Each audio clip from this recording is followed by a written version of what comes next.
Hello my dear students, आज हम लोग न्यूरल कंट्रोल एंड कोऑर्डिनेशन देखेंगे। न्यूरल कंट्रोल एंड कोऑर्डिनेशन एक ऐसी प्रक्रिया है जो कि नर्वस सिस्टम को रेगुलेट करने का काम करती है। ये इंटीग्रेट करती है, जोड़ती है, कोऑर्डिनेशन करती है और डिफरेंट ऑर्गन्स जो बॉडी के होते हैं उनके साथ ये कोऑर्डिनेट करती है। ये ऑर्गन्स को अलाउ करती है कि वो मूवमेंट कर सकें, बहुत तेज़ी से रिस्पॉन्स कर सकें इंटरनल और एक्सटर्नल इन्वायरमेंट दोनों के प्रति। तो मतलब कि अगर आपको किसी प्रकार मान लीजिए कि आपका हाथ किसी ऐसी जगह पहुंच गया जहां पे हीट है, तो अपने आप वो हाथ वहाँ से हट जाएगा बिना आपके सोचे। या बहुत सारा संतुलन है, जब हम चलते हैं तो हमारी बॉडी बैलेंस रहती है, हम सीधे चलते हैं। अगर किसी व्यक्ति ने दारू पी ली, अल्कोहल बहुत ज़्यादा कंज्यूम कर लिए, तो उसका नर्वस सिस्टम क्या होगा, डिस्टर्ब हो जाएगा।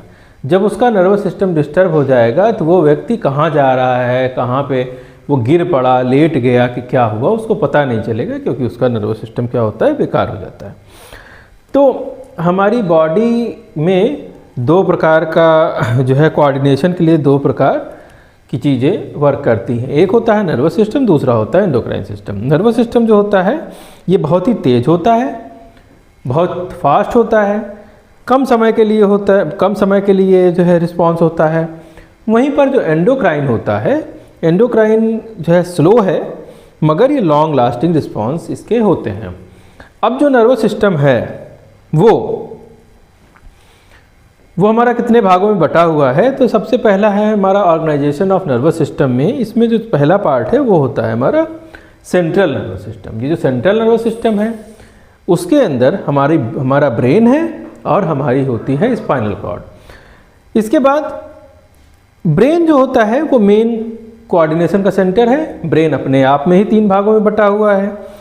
तो पहला है जिसको बोलते हैं फोर ब्रेन। फोर ब्रेन में सेरिब्रम जो कि लार्जेस्ट पार्ट होता है और हमारी जितनी भी वॉलेंट्री एक्शंस होते हैं उनको ये कंट्रोल करने का काम करता है। थिंकिंग, लर्निंग, मेमोरी, इंटेलिजेंस, ये सारी चीज़ें इसके द्वारा होती हैं। सेंसरी रिस्पॉन्सिव, सेंसरी जो परसेप्शन होते हैं वो भी इसके द्वारा होते हैं। इसमें जो दूसरा पार्ट है वो होता है थैलेमस। ये सब फोर ब्रेन के ही पार्ट हैं भी। थैलेमस जो होता है ये रिले सेंटर है और यहाँ पर जो सेंसरी इम्पल्स होती हैं उनको ये रिले करने का काम करता है। अगला है हाइपोथैलेमस। हाइपोथैलेमस हमारी बॉडी के टेम्परेचर को कंट्रोल करता है, हंगर, थ्रस्ट, स्लीप, इन सब चीज़ों को रेगुलेट करता है। इसके अलावा ये लिंक करता है नर्वस सिस्टम को एंडोक्राइन सिस्टम के साथ। सेकंड है मिड ब्रेन। मिड ब्रेन जो होता है वो हमारा विजुअल और ऑडिटरी जो रिफ्लेक्सेस होते हैं उनको कंट्रोल करने का काम करता है। आई मूवमेंट को भी यही रेगुलेट करने का काम करता है। तीसरा है हाइंड ब्रेन। तो इसमें जो पार्ट है वो है सेरिबेलम। सेरिबेलम जो होता है बॉडी बैलेंसिंग के लिए होता है, बॉडी पॉस्चर के लिए होता है, कोऑर्डिनेशन ऑफ मसल्स के लिए होता है। इसमें अगला पार्ट है वो है पॉन्स, जो कि कनेक्ट करता है डिफरेंट पार्ट ऑफ ब्रेन को, और मेडुला ऑब्लोंगेटा जो कि कंट्रोल करता है इनवॉलेंट्री एक्शंस को। यहाँ पर breathing, heart beat, blood pressure, ये सभी चीज़ों को ये रेगुलेट करने का काम करता है। अगला है जिसको कहते हैं स्पाइनल कॉर्ड। स्पाइनल कॉर्ड हम लोग जानते हैं कि ये लॉन्ग सिलेंड्रिकल स्ट्रक्चर है और ये फैला होता है, मेडुला ऑब्लोंगेटा से शुरू होता है और जो है हमारी स्पाइनल कॉर्ड में रन करता है। इसका जो फंक्शन होता है वो ट्रांसमिट करता है इम्पल्सेस को ब्रेन और बॉडी के बीच में, ये कोऑर्डिनेट करने का काम करता है। रिफ्लेक्स एक्शन को ये कंट्रोल करता है।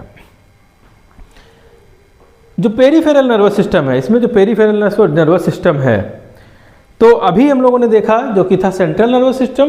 पेरिफेरल नर्वस सिस्टम जो कि दूसरा पार्ट है, ये कि हमारा पेरीफेरी में होगा। तो ये कौन सा है, ये हमारी क्रेनियल नर्व्स हैं जो कि 12 पेयर्स हैं और स्पाइनल नर्व्स हैं जो कि 31 पेयर्स होती हैं। इसके बाद हमारा होता है ऑटोनोमिक नर्वस सिस्टम ANS, जो कि इनवॉलेंट्री एक्शन जो इंटरनल ऑर्गन में होते हैं उनको रेगुलेट करने का काम करता है। ये दो भागों में बटा होता है। पहला होता है सिंपैथेटिक और दूसरा होता है पैरासिम्पैथेटिक। सिंपैथेटिक फाइट और फ्लाइट मोड में एक्टिव होता है और वहीं पर पैरासिम्पैथेटिक रेस्ट में या डाइजेशन में, रेस्टिंग पीरियड में एक्टिव होता है।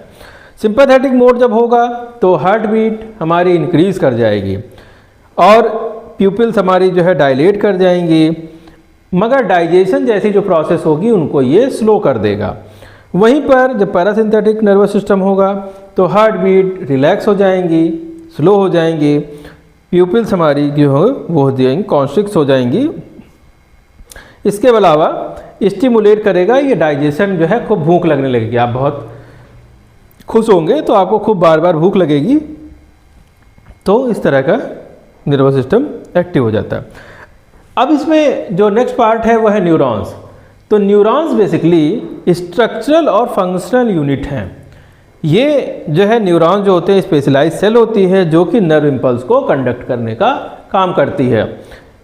अगर एक न्यूरॉन का स्ट्रक्चर को हम लोग देखें तो वहाँ पर हम लोग पाते हैं कि एक डेंड्राइट है जो कि नर्व को रिसीव करता है, सेल बॉडी जिसको साइटोन बोलते हैं वो कंटेन करता है न्यूक्लियस को, एक्सॉन है जो कि ट्रांसमिट करता है इम्पल्स को, और माइलिन शीथ पाई जाती है जो कि एक्सॉन को इंसुलेट करती है और स्पीड को इंक्रीज करने का काम करती है। बीच बीच में गैप होते हैं माइलिन शीथ में जिसको कि हम लोग नोड ऑफ रेनवियर बोलते हैं। इसका डिटेल वीडियो आपको नर्वस सिस्टम वाले वीडियो में मिल जाएगा विद डायग्राम। अगला है टाइप्स ऑफ न्यूरॉन्स कितने प्रकार के होते हैं, तो 3 प्रकार के होते हैं। एक है sensory neurons.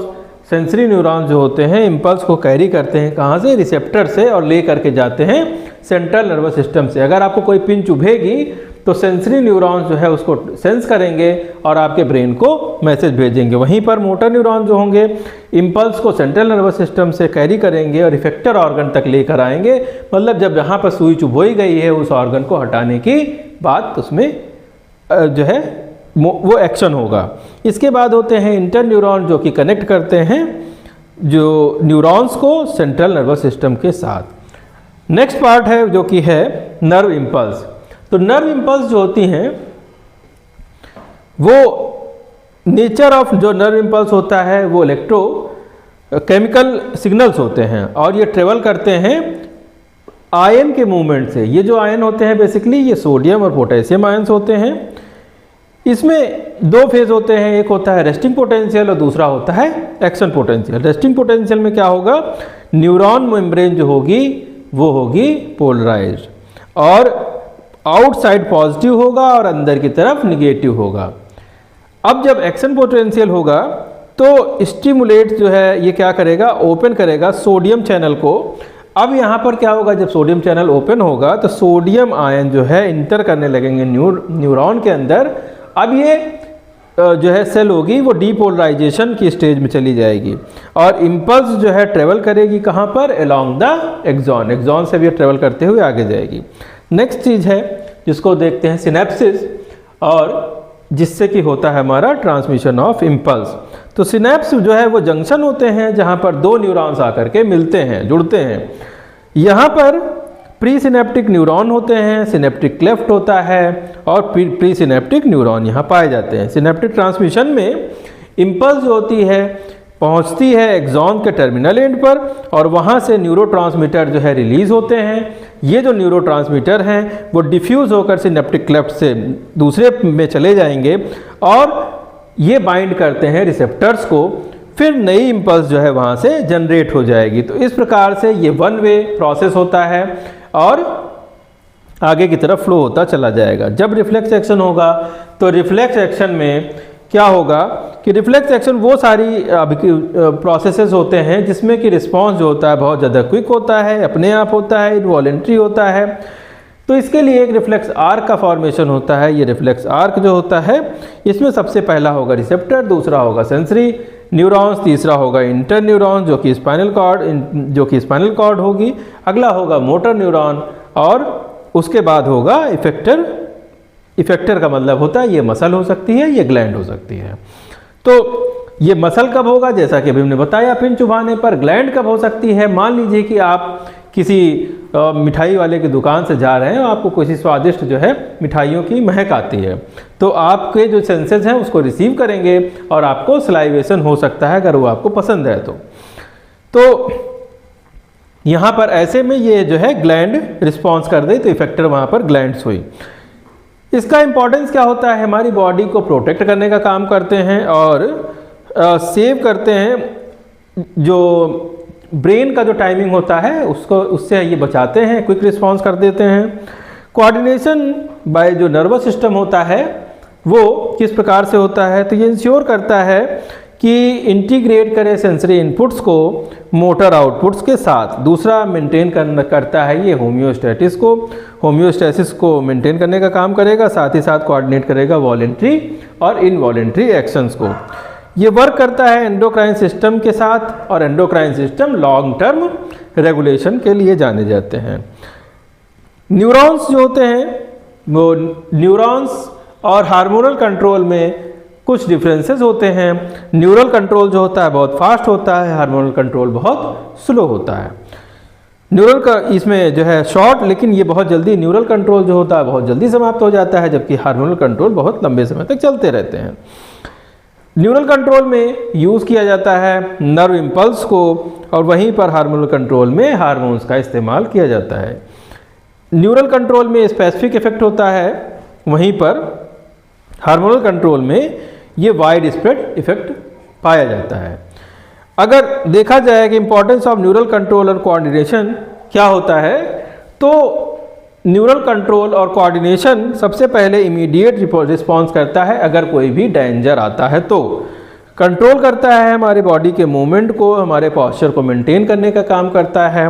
Regulation of heart beat या ब्रीदिंग, इन सब को रेगुलेट करेगा, और साथ ही साथ जो है ये एक्टिवेट करता है हमारी थिंकिंग, मेमोरी, इन सभी चीज़ों को ये इफेक्ट करता है। Thank you.